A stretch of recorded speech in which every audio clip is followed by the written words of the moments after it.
खबरों के निष्पक्ष विश्लेषण के लिए सब्सक्राइब करें Jantantra TV and press the bell icon. Never miss any update.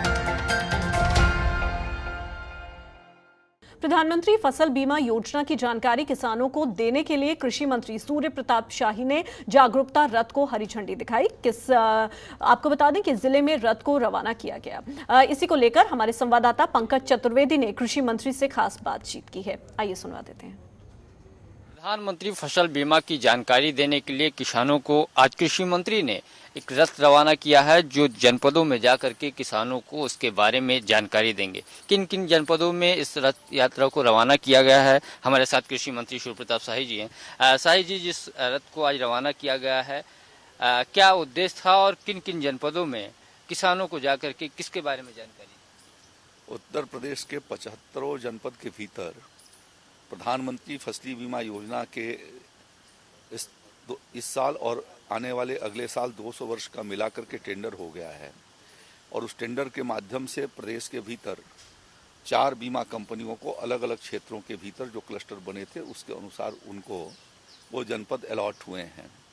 वहाँ पर वो किसानों को जो बीमित धनराशि है, बीमित धनराशि का खरीफ के भीतर 2% और रबी के भीतर 1.5% पर किसान जो है वो अपना प्रीमियम जमा करके और बीमा करा सकता है। अभी तक जो किसान केसीसी लिया करते थे वो केसीसी के माध्यम से ऋण लेने वाले किसानों के ऊपर बीमा अनिवार्य रूप से लागू थी और बैंक जो है वो कृषक अंश वहाँ से निकाल लेते थे। इस बार भारत सरकार ने इस योजना को स्वैच्छिक कर दिया है और स्वैच्छिक करने पर किसान को इस बात की सहमति देना पड़ेगा बैंक को लिख करके कि हम जो केसीसी से ऋण लेगा कि हम बीमा कराना चाहते हैं या नहीं कराना चाहते हैं। नहीं कराना चाहते हैं तो उन्हें लिखित रूप से भी बैंकों को अवगत कराना होगा। और इस प्रकार से जो है वो वाराणसी मंडल और मिर्जापुर मंडल तथा ललितपुर जनपद का HDFC बैंक से संबंधित बीमा कंपनी ने जो है उसका टेंडर फाइनल हुआ और उन्होंने अपने जनपदों के लिए 9 रथ आज यहाँ से निकाले हैं, जहाँ पर वो किसानों को जागरूक करने का काम करेंगे और किसानों को बीमा की शर्तों को, बीमा के बारे में जानकारी देने का, किस प्रकार से उनको क्षतिपूर्ति बीमा के माध्यम से होती है उसकी उनको जानकारी देंगे। अभी 75 जनपदों में शुरू किया गया है कि कुछ जनपदों में आने वाले समय में? आज जो है HDFC कंपनी ने, जो बीमा कंपनी है उसने कराया है। बाकी जनपदों में अपने अपने जनपद के भीतर उन लोगों ने रथ निकाल करके सबको यह अनिवार्य किया गया है कि वो प्रचार प्रसार की व्यवस्था किसानों के बीच में ठीक से करें। जनपद स्तर पर वो अपना एक कार्यालय भी खोलें और ब्लॉकों में भी अपने एक प्रतिनिधि वहाँ पर रखें, जो आने वाली यदि आपदा होती है या उस फसल का नुकसान होता है जो बीमा के शर्तों के अनुसार हैं तो उनका वो खुद जो है वो संज्ञान में लेकर के और उसके बारे में अपनी कंपनी को जानकारी देंगे।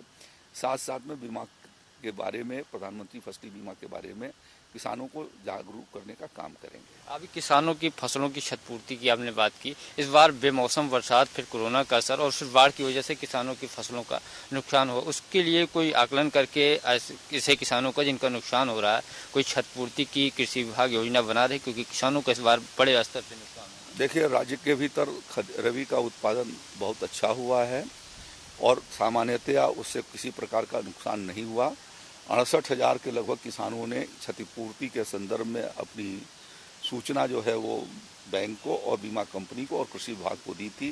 उनका आकलन कराया गया है और उसमें से मुझे लगता है कि 40-45 हज़ार किसानों को उसकी क्षतिपूर्ति भी की गई है। ये थे हमारे साथ उत्तर प्रदेश के कृषि मंत्री सूर्य प्रताप शाही जी। किसानों की आय कैसे दुगनी हो उस पर कृषि विभाग लगातार जोर दे रहा है, क्योंकि किसानों की आय दुगनी करने के लिए प्रधानमंत्री ने वे इस बारे में लगातार प्रयासरत हैं कि किसानों की आय दुगनी हो।